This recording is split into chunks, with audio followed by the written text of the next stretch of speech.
छत्तीसगढ़ का पहला मातंगे दिव्य धाम जो कि जीजाम गांव में स्थित है, जो अद्भुत शक्ति का केंद्र है। यहां आने मात्र से भक्तों की सभी समस्याओं का समाधान हो जाता है। यह एक ऐसा धाम है जहां के पीठाधीश्वर श्री श्री 1008 प्रेमा साईं जी महाराज को अलौकिक दिव्य शक्ति प्राप्त है, जो कि धाम में पहुंचे सभी लोगों से बड़े ही विनम्रता और प्रेम से मिलते हैं।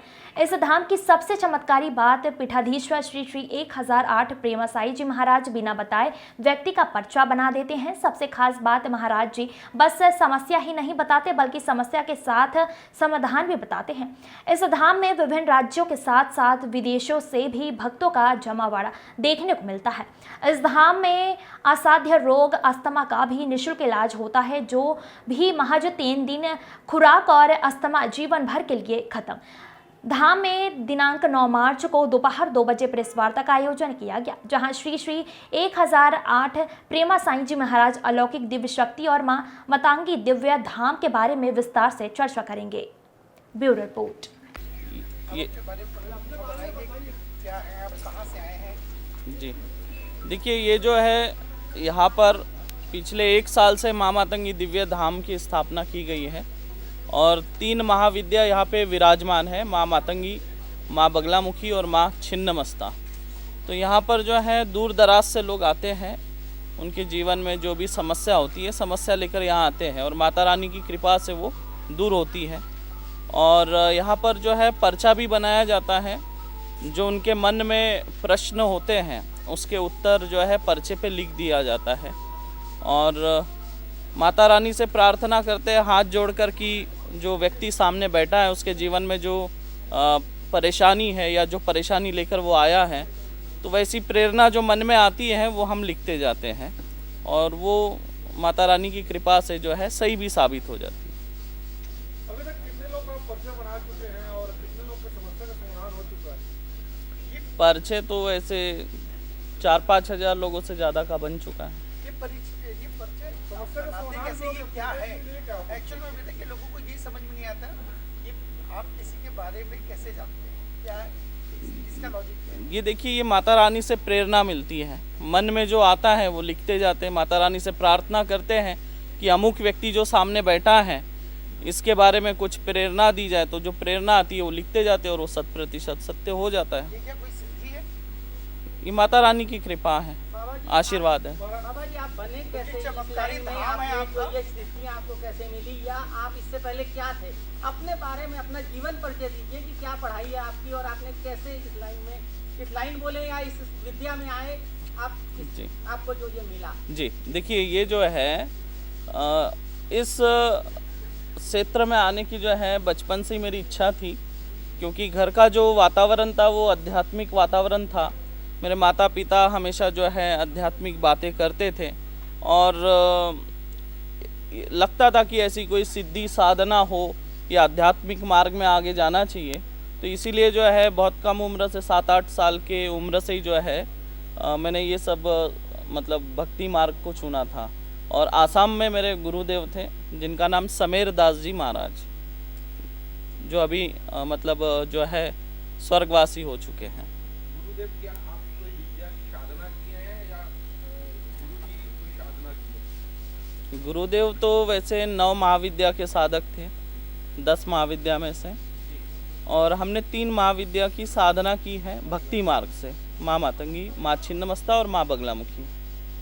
कितना समय लगा आपको ये जो आपने साधना की, या कितने समय लगा? लगभग 14 साल के आसपास। 14 साल आप आसाम में रहे? आसाम में रहे जी। अच्छा, कामाख्या देवी के शरण में आके आपने साधना की थी? जी, पहले तो वहीं से सफ़र शुरू हुआ, क्योंकि माता रानी के चरणों में नतमस्तक होके फिर वहीं से जो है गुरु दीक्षा लेकर फिर आगे साधना मार्ग में आगे बढ़े थे। तो ये आपने जो ये मातंगी दरबार दिव्य चमत्कारी धाम बनाया है, जी, ये कब से शुरुआत की आपने अपना? इसकी शुरुआत लगभग 3 साल से ऊपर हो गए, 2018 से।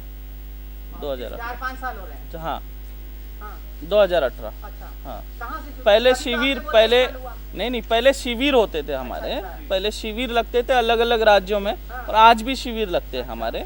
उसके बाद जो है हमारा पहला जो दरबार है वो उड़ीसा में बना है, और उड़ीसा के बाद यहाँ पर बना। तो उड़ीसा वाला चल रहा है कि बंद है? उड़ीसा वाला अभी इसलिए बंद है क्योंकि वहाँ पे साइक्लोन वाली स्थिति हुई थी, तो उसके चलते जो दरबार हॉल जो है प्रीकास्ट वॉल से बना था तो वो उड़ गया था, अब उसका रिकंस्ट्रक्शन होना है। और ये इसलिए हमने चुना छत्तीसगढ़ क्योंकि ये एक देश का मध्यम भाग आता है और आने जाने के लिए लोगों को सुविधा होती है, और प्लस मुझे भी जो है वहाँ का जो वातावरण है वो सूट नहीं हो रहा था, गर्मी बहुत ज़्यादा, हुमस बहुत ज़्यादा थी, फिर इस वजह से यहाँ पे आए। तो ये जो भूमि है दान की है कि परचेस की? ने परचेस की गई। परचेस महाराज जी, आपके पहले भी कई चमत्कारी बाबा आए हैं, वो लाइव मीडिया के सामने चमत्कार करके दिखाते हैं, पर्चा बनाकर दिखाते हैं। क्या आप भी हम मीडिया के समक्ष ऐसा दिखा सकते हैं क्या? नहीं, अभी तो नहीं, लेकिन जब दरबार चलेगा जरूर आइए, जरूर दिखा देंगे। क्या करें महाराज जी, बहुत बड़ी संख्या में लोग जी। आपके पास आते हैं, किस तरह का अनुभव आपको महसूस हो पाता है, किस तरह की समस्याओं का यहाँ पे समाधान होता है? देखिए, यहाँ पे सबसे पहले तो अस्थमा का शिविर लगता है, लोग यहाँ पर आते हैं, और अस्थमा एक ऐसा रोग है, असाध्य रोग है, साइंस के पास भी इसका इलाज नहीं है, और 3 दिन में अस्थमा यहाँ पे जड़ से समाप्त होता है। पहले ही दिन में जो है 90% आराम, दूसरे दिन में समाप्त। तीसरा डोज हम इसलिए देते हैं बूस्टर डोज, ताकि भविष्य में कभी दिक्कत ना आए। और बाकी यहाँ पे जो है माँ मातंगी विराजमान है, माँ बगलामुखी विराजमान है, माँ छिन्नमस्ता विराजमान है, और उनकी कृपा से यहाँ दरबार भी चलता है।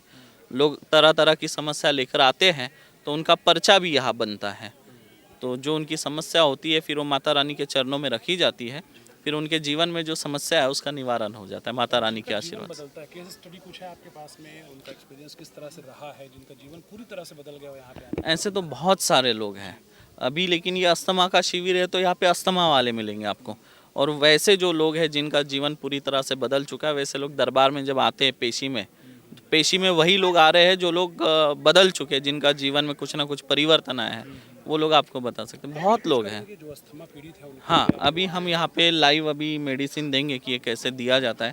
पहले तो मैं बता दूं कि अस्थमा कैसे होता है। अस्थमा होने के कई कारण हो सकते हैं। एक अस्थमा होना क्या है, जो स्नायु नलिका है, श्वास नलिका, वो सिकुड़ जाती है, तो प्रॉपर ऑक्सीजन जो है फेफड़ों तक नहीं पहुँचता है, और जो हम पंप लेते हैं तो कुछ समय के लिए जो है वो स्नायु नलिका को फुला देता है और बाद में वापस सिकुड़ने लगती है, तो फिर से उनको पंप लेना पड़ता है।